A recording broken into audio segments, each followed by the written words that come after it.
Bonsoir. Écoutez, je vais tâcher d'aller vite parce qu'effectivement, je pense que vous êtes peut-être fatigué. Ça fait 4 heures que vous entendez des choses extrêmement brillantes. Bon. Moi, je suis venu vous parler en fait du modèle espagnol parce que le modèle espagnol et notamment en fait le traitement en fait du djihadisme ou des revenants en Espagne fait écho en fait à ce qui se passe en France. Mais avant toute chose, avant de vous parler de ça, je voudrais me présenter très rapidement parce que j'ai un profil un peu particulier puisque j'ai fait de la recherche comme mon camarade Roland en géopolitique, mais je suis grand reporter depuis 20 ans. En fait, je suis les milices djihadistes. J'ai vécu en Afghanistan en tant que correspondant permanent, puisque je suis journaliste, vous l'avez compris. J'ai passé beaucoup de temps avec les gens du Hamas à plusieurs reprises au Proche-Orient. J'étais avec les combattants d'Al-Qaïda, aussi de la branche irakienne de Zarqawi. Tout ça pour vous dire que lorsque je parle en fait des islamistes, ce sont pour moi des gens que je connais, ce sont des hommes en général. Lorsque je parle des djihadistes, ce sont des gens en fait que je côtoie depuis une vingtaine d'années et sur lesquels donc je fais des reportages pour différents magazines, chaînes de télévision comme Arte notamment, mais aussi des magazines comme Le Figaro Magazine. Je suis depuis maintenant 5 ans installé à Barcelone où je dirige la rédaction de Global Geo News, qui est un site d'actualité internationale. Nous travaillons beaucoup en fait sur les questions à la fois d'islamisme, les questions liées en fait à l'organisation des frères musulmans. Et je rejoins ce que disait tout à fait justement mon camarade Roland Lombardi. Les frères musulmans, je vais vous le démontrer tout à l'heure par le terrain, frères musulmans Daesh sont liés, sont connectés de façon extrêmement directe. On le vit au quotidien aujourd'hui à Barcelone dans le cadre des enquêtes que l'on fait. J'y reviendrai en fait dans quelques instants. Je voudrais aussi vous dire que ce que je vais vous raconter n'est pas... J'ai entendu des choses qui sont extrêmement brillantes. Le seul avec lequel je sois d'accord, c'est vous, monsieur le député. Je dois malheureusement le dire parce que je suis contre la peine de mort, je suis contre la torture, je suis contre tout ça. Je suis attaché à l'idée d'humanisme. Mais les gens, ces gens que je côtoie, et c'est là que ça fait écho à ce que vous dites, monsieur le député, et vous êtes un des rares politiques à le dire, ce sont des... Il n'y a pas de mots pour les caractériser, ce sont à minima des barbares, ce sont parfois des animaux, et ce sont des gens qui nous vouent une haine, qui est une haine terrible. Les faire revenir de fait, effectivement, ça pose question, c'est pour ça que nous sommes là aujourd'hui. En Espagne, évidemment, la question se pose. Depuis environ 3 ans et demi, moi je travaille en fait sur les frères musulmans en Espagne, mais également en fait sur des gens qui sont partis en Syrie ou en Irak rejoindre Daesh. Certains d'entre eux sont revenus et parmi eux, il y a des jeunes, il y a des adolescents, des gens qui ont une quinzaine d'années. J'y reviendrai dans un moment, c'est leur histoire que je vais vous raconter. Leur histoire que j'ai vécue, je dirais, en tant que témoin, puisque je les ai interviewés très longuement, notamment pour la chaîne Arte. L'Espagne, il faut comprendre que ça fait écho finalement à la France. Pourquoi ? Parce que l'Espagne, c'est un pays de 45 millions d'habitants environ, avec une population musulmane d'environ 2 millions en fait, de personnes. 500 000 musulmans, je ne sais pas si vous m'entendez, non, ça marche mal peut-être ? Ah, pardonnez-moi, mais c'est en stéréo, pardon. 500 000 membres de la communauté musulmane vivent dans la région en fait, de Barcelone. Et aujourd'hui, Barcelone est considérée par nombre de services de renseignement internationaux, à commencer par la CIA, mais également par les services secrets français, comme la plaque tournante du djihadisme en Europe. C'est une plaque tournante un peu particulière. Ce ne sont pas des gens qui vont poser des bombes tous les jours, bien qu'il y ait de nombreuses tentatives d'attentats qui soient déjouées, bien qu'il y ait eu des attentats. Je pense que tout le monde a en mémoire l'attentat d'août 2017, évidemment sur la Rambla. Mais c'est parce que c'est une sorte de base arrière du terrorisme. Il faut savoir que c'est à Barcelone très souvent que des terroristes qui peuvent agir sur le territoire français, qui ont agi sur le territoire français, trouvent des financements, de l'argent, trouvent des papiers important, et parfois trouvent à s'exfiltrer. Barcelone, il y a un aéroport, et certains terroristes ont pu fuir le territoire français via l'Espagne, en empruntant évidemment l'aéroport de Barcelone pour rejoindre le Proche-Orient, le Moyen-Orient, la Turquie notamment, pour rejoindre ensuite la Syrie. Voilà ce qu'est l'Espagne aujourd'hui en termes de, je dirais, de hub islamiste. La majeure partie aujourd'hui des islamistes qu'il y a en Espagne sont, d'après les études qui sont faites, sont d'origine marocaine, appartiennent à la 2e génération.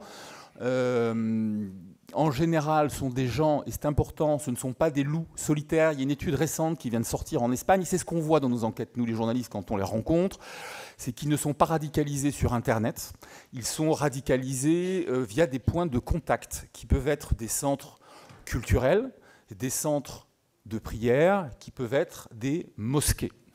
Dans la région de Barcelone, donc, où je vis, en Catalogne, donc, il y a aujourd'hui près de 230, 240 lieux de prière. D'après les services de renseignement espagnols, plus de la moitié sont salafistes. Je dis bien salafistes parce que les autres, en général, sont tenus pour la plupart par l'organisation des frères musulmans. Si besoin est, je peux faire une parenthèse sur ce qu'est l'organisation des frères musulmans, si les gens ne savent pas, dites-moi. Je vais essayer de le faire en 2 mots. L'organisation des frères musulmans, très rapidement, c'est une organisation qui est née en Égypte en 1928. Pour aller très vite, comme le disait Roland très justement tout à l'heure, elle est la matrice, elle a inspiré tous les mouvements terroristes djihadistes contemporains. Elle a inspiré bien évidemment en fait Al-Qaïda. Les organisateurs, les penseurs, les théoriciens d'Al-Qaïda ont tous eu partie liée à un moment ou à un autre de leur histoire avec l'organisation islamique des frères musulmans, et elle a inspiré récemment donc Daesh, parce qu'on retrouve au sein de Daesh des éléments effectivement des frères musulmans. La structure même d'ailleurs pyramidale d'Al-Qaïda, elle est calquée en fait sur le mode de structure organisationnelle de l'organisation des frères musulmans. Et c'est important que je vous l'explique parce que les frères musulmans ont un objectif partout où ils tentent de prendre le pouvoir, c'est d'organiser la société autour des valeurs de l'islam. En clair, instaurer soi-disant des démocraties islamiques. On a vu ce que ça donnait en Égypte, si je peux vous en parler parce que j'ai couvert notamment en fait la prise de pouvoir par Morsi. C'est-à-dire que le démocrate islamique, dès lors qu'il a pris le pouvoir, a commencé par emprisonner des journalistes, des intellectuels, enfin tous les gens qui n'allaient pas dans son sens. Et en général, l'organisation des frères musulmans, lorsqu'elle prend le contrôle, ça a été le cas donc en Égypte, ça a été le cas à Gaza avec le Hamas qui est sa branche palestinienne, très rapidement, elle impose un système de régime qui est en phase avec ce qu'elle défend, c'est-à-dire le califat islamique. J'ai entendu tout à l'heure un des intervenants dire très brillamment que le califat aujourd'hui, la notion de califat n'avait pas de lien avec ce qu'était la notion califale telle qu'on pouvait l'apercevoir du temps de l'Empire ottoman. C'est tout à fait juste. Nous rentrerions aujourd'hui dans une notion califale barbare, et encore une fois, c'est un euphémisme, je pèse mes mots en le disant, parce que j'ai vu de quoi ils étaient capables, je les ai vus tuer sous mes yeux à plusieurs reprises, des confrères, et parfois tout simplement des gens qui étaient là, puisque j'ai couvert beaucoup de zones de combat tenues par les djihadistes au Proche, au Moyen-Orient ou en Asie centrale.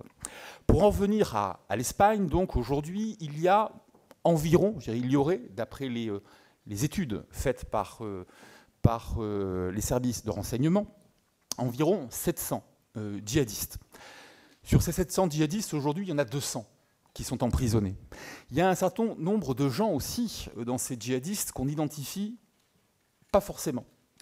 Il y a des éléments en fait, qui sont des éléments radicaux, radicalisés, qui, à l'instar des frères musulmans, profèrent une parole radicale sans pour autant passer à l'acte. Ce sont des gens qui encouragent, plus exactement, je dirais, d'autres éléments à passer à l'acte. Et c'est justement en fait, ce qui se passe dans ces mosquées autour de Barcelone, en Catalogne, sur la Costa Brava. J'imagine qu'un certain nombre d'entre vous vont passer leurs vacances sur la Costa Brava. Et sur la Costa Brava, on le voit, de plus en plus de ces mosquées sont devenues les points de recrutement de jeunes gens qui ont parfois 17, 18 ans, 20 ans, d'origine marocaine, d'accord, où on les radicalise. Mais ceux qui radicalisent ne sont pas forcément des terroristes, ne passent pas à l'acte.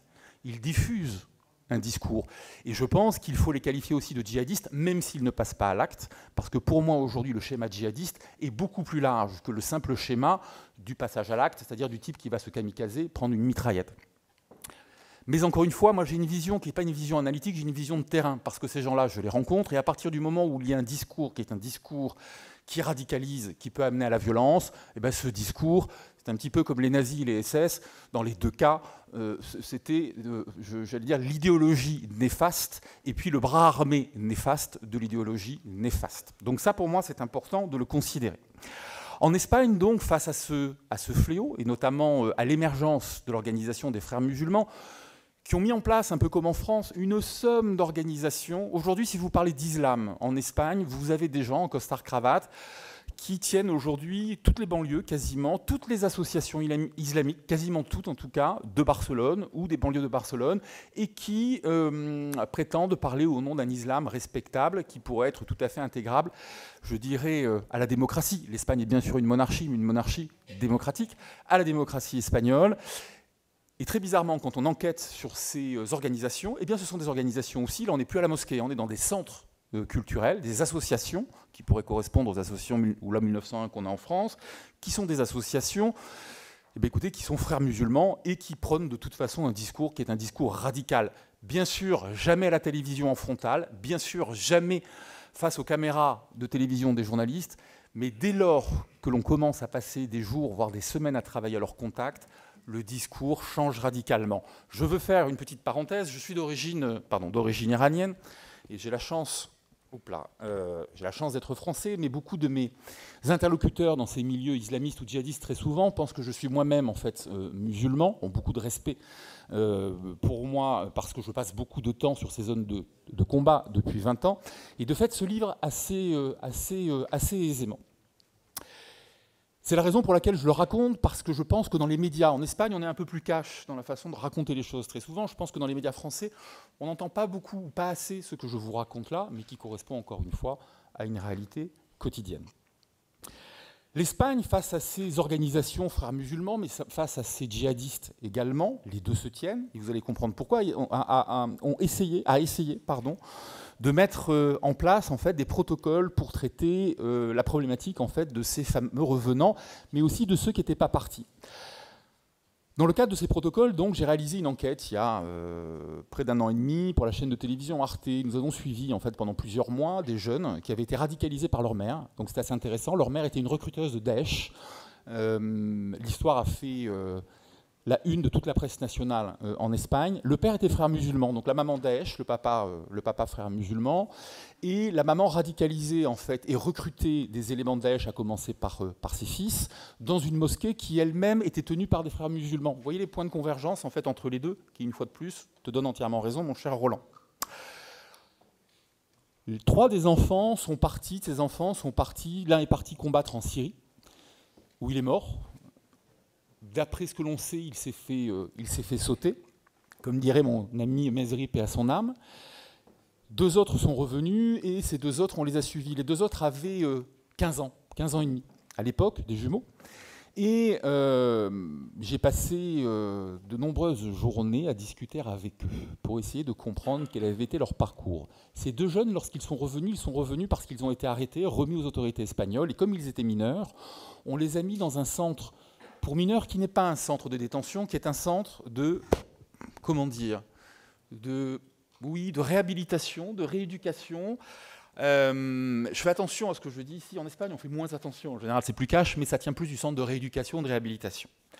Ils y ont passé, comme d'autres, 9 mois. Durant ces 9 mois, on a essayé de leur réapprendre à vivre normalement.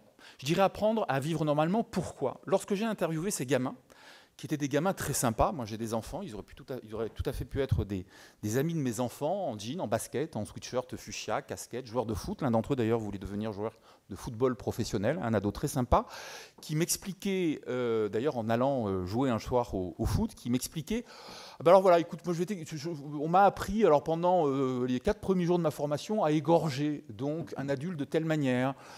On m'a appris donc ensuite à décapiter, parce que égorger, décapiter, c'est pas la même chose, hein, c'est chez Daesh, etc., etc., etc. Et ils m'ont parlé, mais comme s'ils m'avaient parlé de sa dernière partie de foot ou de baby-foot. Et j'étais extrêmement perturbé. Je lui pose la question d'ailleurs, hein, très rapidement, je lui pose la question de savoir si il a conscience des horreurs auxquelles il a été préparé, formé, et sincèrement, il m'a dit, bah ouais, devant son frère, c'était ouais, c'est vrai. Quand même, au bout d'un moment, on a compris qu'il y avait un truc qui n'était pas normal. D'accord ? Très bien. Ces 2 gamins, donc, qui ont compris qu'un truc n'était pas normal, confrontés à la violence quotidienne, suivis par des psychologues donc, à la sortie de leur centre de de réhabilitation, suivis par un psychologue et par un tuteur, parce que c'est ce qui a été mis en place par les autorités espagnoles pour essayer de récupérer ces gens de Daesh, ces jeunes qui reviennent. J'ai voulu m'intéresser au système et comprendre si le fait qu'il soit suivi par des tuteurs, par des psychologues, évidemment, ça pouvait fonctionner. Ça m'intéresse, je suis français, est-ce que ça peut être décliné en fait au système français? Et en fait, on s'est rapidement rendu compte qu'ils sont quand même un certain nombre, ils sont nombreux, il faut les suivre, et que les psychologues et les tuteurs n'ont pas que à suivre, et qu'au final, les rendez-vous étaient une fois toutes les 2 semaines, et que lorsque les gamins ne se rendaient pas au rendez-vous, au final, il y avait un coup de fil. Éventuellement, les policiers étaient alertés, donc les policiers y allaient, mais les policiers ne les remettaient pas en centre de détention. On leur disait, bon, c'est pas bien, il faut y retourner. Donc ils y retournaient 1 ou 2 fois. Et au final, ces gamins sont lâchés dans la nature. Mais ce qui est important, c'est qu'au-delà du fait qu'ils soient lâchés dans la nature, c'est que ces gamins sont retournés dans leur environnement familial. Et en Espagne, alors je le dis très clairement, il y a des études très publiques en Espagne là-dessus, c'est qu'on se rend compte que le premier point très souvent de radicalisation chez ces gens issus de l'immigration marocaine, ce sont les familles elles-mêmes qui, depuis les premières phases d'immigration, vivent en marge de la société espagnole, alors notamment à Barcelone. Pourquoi? Parce que Barcelone, évidemment, c'est une société extrêmement cosmopolite. Barcelone, c'est la capitale, bien sûr, de la fête, du stylisme. C'est la Catalogne, c'est aussi un lieu de rencontre gay, etc. Donc, ils ne se reconnaissent pas du tout là-dedans. Donc, ils viennent en Espagne, ils viennent dans une région où ils travaillent, parce qu'il n'y a pas beaucoup de chômage en général, ce sont chez ces gens-là, ils travaillent, il faut leur reconnaître ça, mais ils ne s'intègrent absolument pas à la société. Et ils essayent de placer leurs enfants très rapidement dans des écoles qui sont des écoles religieuses.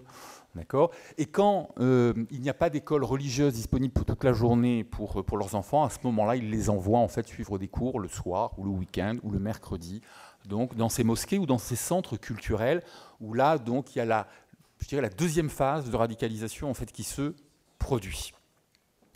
Tout ça pour vous dire que la réalité aujourd'hui, c'est que de fait, on a le sentiment que ça ne fonctionne pas. Alors je suis quand même allé voir les magistrats parce que ce qui m'intéressait, c'était de rencontrer les juges espagnols qui sont assez intéressants parce que les juges ont beaucoup travaillé évidemment sur l'arsenal législatif, à la fois pour essayer d'anticiper évidemment, de trouver des remèdes qui permettent d'anticiper, mais aussi de guérir tout ça. J'ai rencontré notamment l'un des plus importants d'entre eux, qui est le juge Javier Zaragoza, qui est le grand patron en fait, de l'antiterrorisme en Espagne, et qui me disait, écoutez, moi-même je suis père de famille, quand j'ai un enfant ou un adolescent en fait, dans mes bureaux, donc père de famille, un adolescent de 15 ou 16 ans, je veux le voir retourner à l'école, je veux le voir reprendre goût à l'existence. Mais le même juge m'a dit, en me demandant de couper la caméra à un moment donné, il m'a dit, écoutez, je dois quand même vous avouer une chose, c'est que quand je les ai dans mon bureau, ils ont un champ lexical qui ne dépasse pas 50 mots. Comment voulez-vous faire prendre conscience à un enfant qui ne manie pas en fait la langue, en tout cas qu'on parle ici, moi je parle pas l'arabe, je parle l'espagnol, qui ne parle pas 50 mots d'espagnol, comment lui faire prendre conscience, que ce soit nous, les juges, que ce soit les psychologues ou les tuteurs ensuite, d'accord, de ce qu'il a fait, comment lui en faire prendre conscience. Au final, donc, ce système aujourd'hui en Espagne existe toujours. Les Espagnols sont assez intéressants parce qu'ils considèrent qu'encore une fois, ils sont dans un test, ils essayent de trouver les solutions. Ils savent que ça ne marche pas, ils le disent en général, mais ils disent qu'il faut trouver quelque chose. Donc ils essayent. Néanmoins, aujourd'hui, ce que l'on voit face à ça, et je voudrais terminer là-dessus, parce que c'est important, on n'en a pas parlé, c'est qu'on essaye d'un côté de trouver, je dirais, un remède à ce djihadisme, mais de l'autre côté, dans le même temps, on n'a jamais vu autant d'organisations fréristes, frères musulmans, débarquer à Madrid, à Barcelone notamment, avec toujours les mêmes discours, qui sont ceux en fait de l'Union des organisations islamiques de France qu'on a depuis 30 ans en fait dans ce pays, et qui essayent de juridiser absolument en fait la problématique de la religion musulmane en Espagne pour faire passer leurs propres lois. Et donc moi ça m'amène une question. J'aurais aimé, monsieur le député, d'ailleurs, que vous en parliez, mais peut-être pourrez-vous en parler tout à l'heure. C'est qu'on lutte aujourd'hui contre le terrorisme. On se pose des questions sur le retour des djihadistes. Mais peut-être que la première question, en tout cas c'est ce que je crois, ce serait déjà de décapiter, c'est une image, ces associations. En tout cas en Espagne c'est sûr, il faut fermer ces associations fréristes parce qu'elles sont les premières à diffuser ce discours, qui est un discours qui, encore une fois, pour paraphraser mon camarade Roland, est le discours de la matrice du djihadisme contemporain. Sans les frères musulmans, il faut comprendre qu'aujourd'hui, vous n'auriez pas Al-Qaïda, vous n'auriez pas Daesh. Voilà. Alors, je suis désolé parce qu'en France, aujourd'hui, je sais que c'est un discours qui est souvent peu audible. On aime, dans la presse, chez les journalistes, trouver que l'islam politique, vous voyez l'autre jour encore même un chercheur très connu français nous dire que l'islam politique, c'était très bien, c'était une solution. Pardonnez-moi, l'islam politique, c'est le cache-sexe, très clairement, du terrorisme, en tout cas des théoriciens, en tout cas de la théorie qui mène, aujourd'hui, la théorie islamiste, de la théorisation du terrorisme. Voilà. Donc, moi, je voudrais terminer là-dessus, c'est que je crois aujourd'hui que si réellement on veut trouver une solution à traiter le problème du djihadisme au-delà du retour, il faut s'attaquer à la racine, aux racines du mal, et déjà à ceux qui colportent probablement le discours. Donc je suis désolé parce que je conclus finalement sur une note qui n'est pas très optimiste, parce qu'aujourd'hui, très clairement, on ne fait rien. Et on ne se connaissait pas, hein, mais vous êtes le seul, je suis comme toi, Roland, je partage, à la télévision, vous êtes le seul, je vous suis depuis l'Espagne hein, aussi, à dire les choses. Il y a une démission totale, on interviewe régulièrement pour nos reportages, pour nos travaux de recherche des politiques français. Il y a une démission. D'abord, il y a un manque de connaissance de ce qu'est en fait l'islamisme, il y a un manque de connaissance de ce qui est l'organisation des frères musulmans. Et la réalité, c'est qu'aujourd'hui, à la SME en France, j'entendais à la télévision que c'était très anecdotique l'autre jour chez Ruquier, c'est pas vrai. L'organisation des frères musulmans en France, elle a plus de 250 lieux de prière. Son dernier rassemblement au Bourget, il y avait près de 170 000 personnes, je crois, Roland. À peu près, c'est ça. C'est ce qu'on vit aussi en Espagne. Adolf Hitler a commencé quand même avec moins de gens dans ses salles donc de conférences. Donc il faut l'avoir à l'esprit. Je fais cette parenthèse parce qu'en Espagne comme en France, il y a aussi une chose qui est importante, c'est que ces gens-là, qui sont des obscurantistes, ont toujours théorisé une chose qu'il faut que vous compreniez. C'est l'alliance du politique. C'est pour ça que systématiquement, ils ont des associations qui diffusent un message à caractère politique, qu'ils parlent d'islam politique. C'est rassurant, quand on parle d'islam politique, on ne parle évidemment pas, en tout cas pour nous occidentaux, de guérilla urbaine, de gens avec des kalachnikovs. Donc on les croit fréquentables. Mais le principe même, c'est faire du politique et lier le politique à la guérilla, aux milices armées. C'est pour ça que vous avez l'organisation des frères musulmans avec ces, je dirais, ces associations très fréquentables, entre guillemets, en costard-cravate, et derrière, donc, l'aboutissement de tout ça, qui est Al-Qaïda, qui est Daesh, ou d'autres mouvements, enfin, dérivés, comme Al-Nosra en Syrie. Voilà, ouais.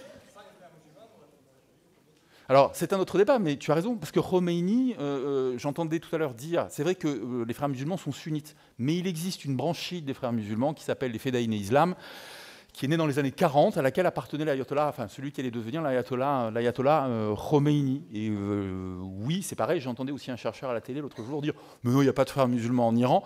Il faut vraiment qu'ils retournent sur les bancs de la fac, parce que les frères musulmans, très rapidement, je vous dis, ils ont été créés en 1928, en 1949, il signait un accord très officiel avec les Fedaïn Islam, chiites, en fait, iraniens. Voilà, j'espère que je ne vous ai pas heurté par mes propos très directs. Voilà. Merci. Juste un mot par rapport